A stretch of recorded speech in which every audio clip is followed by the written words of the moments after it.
Hey everyone, welcome. Today we're talking about boundaries, one of the most important skills for your mental health and relationships, and one that many of us were never taught.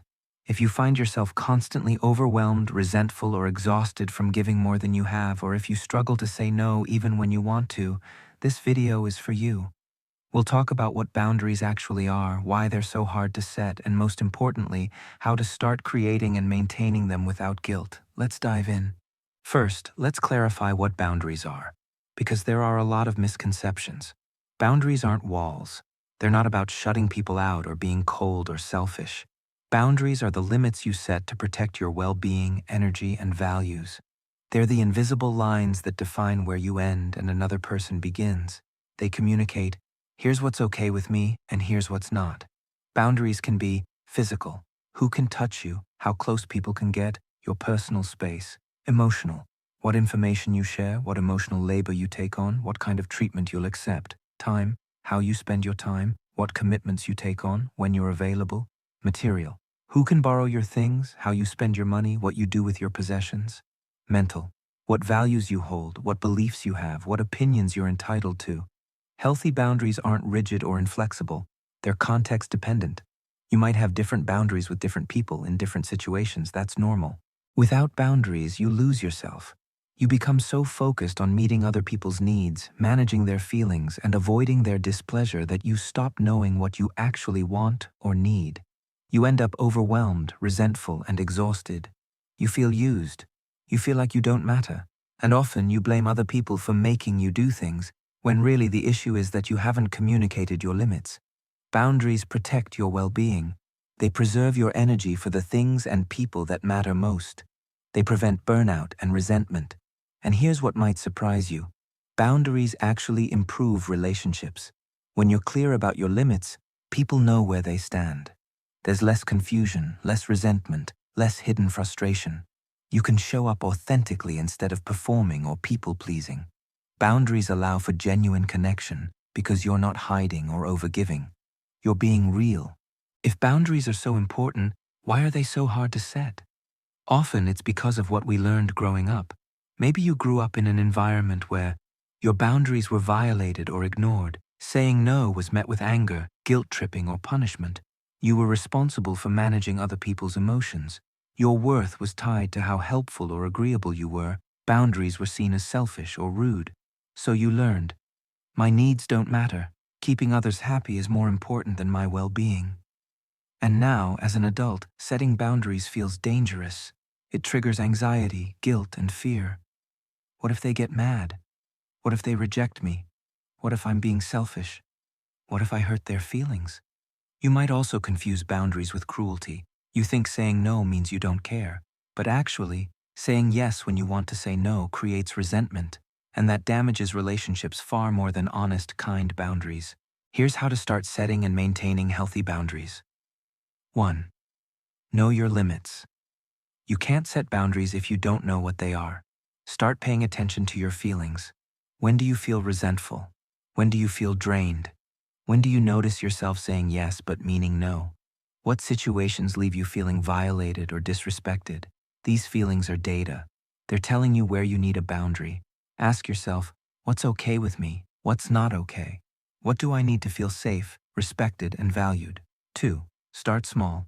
If you're new to boundaries, start with low-stakes situations. Practice saying no to small requests. Can you take on this extra project? I don't have capacity right now. Can I borrow this? I'd prefer to keep this for myself. Can you stay late? I have other commitments. Notice what happens. Usually, people accept it and move on. The catastrophe you imagine doesn't occur. Each small boundary you set builds your confidence and your capacity for bigger ones. 3. Be clear and direct. Boundaries work best when they're clear, direct, and specific. Instead of hinting or hoping people will read your mind, state your boundary plainly. I'm not available on weekends. I need alone time to recharge. I don't want to discuss this topic. I can't take on extra work right now. You don't need to justify or over-explain.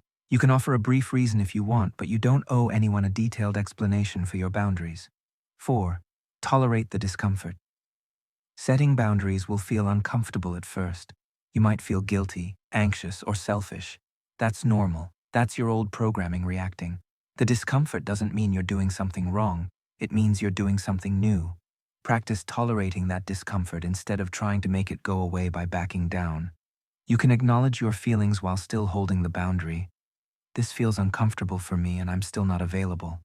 I care about you and I still need to say no. 5. Expect pushback and hold firm. When you start setting boundaries, especially with people who are used to you having none, you might get pushback. They might get angry or upset, guilt trip you, call you selfish. Test the boundary to see if you'll cave, try to negotiate or wear you down. This doesn't mean your boundary is wrong. It means the other person is uncomfortable with it. You can be compassionate about their feelings without abandoning your boundary. I understand you're disappointed. My answer is still no. I hear that you're upset. I still need to take care of myself. If someone consistently disrespects your boundaries, that's important information about the relationship. 6. Release the guilt. Guilt is often a signal that you're violating your values. But with boundaries, the guilt is usually misplaced. You might feel guilty for disappointing someone, putting yourself first, not being nice. Remind yourself, you're not responsible for other people's feelings. Taking care of yourself isn't selfish. It's necessary. You can be kind and still have boundaries. Boundaries aren't mean, they're honest. And honesty is one of the kindest things you can offer. 7. Practice self-compassion. Setting boundaries is hard work, especially if it's new for you. You won't always get it right. You might set a boundary and then back down. You might struggle to find the words. You might feel wobbly and uncertain. That's okay, you're learning. Be kind to yourself in the process. Celebrate the times you do set a boundary, even if it's imperfect. Notice your progress, even if it's slow. This week, try this. Identify one area where you need a boundary. Maybe it's time, work hours, personal time, availability. Relationships, what you will or won't tolerate. Energy, what commitments you take on. Write down. 1. What the boundary is. 2. Why it matters to you. 3. How you'll communicate it. Then practice. Set the boundary with one person in one situation. Notice how it feels before, during, and after, how the other person responds, what you learn about yourself. This is how you build the muscle, one boundary at a time. Boundaries aren't selfish. They're essential. You have a right to your time, your energy, your space, your values. You're allowed to say no. You're allowed to protect your well-being.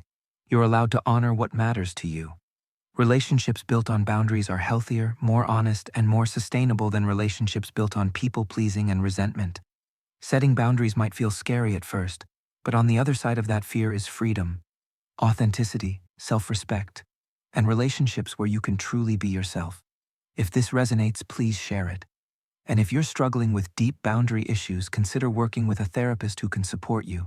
You matter. Your needs matter. And you deserve relationships where you can take up space. See you next time.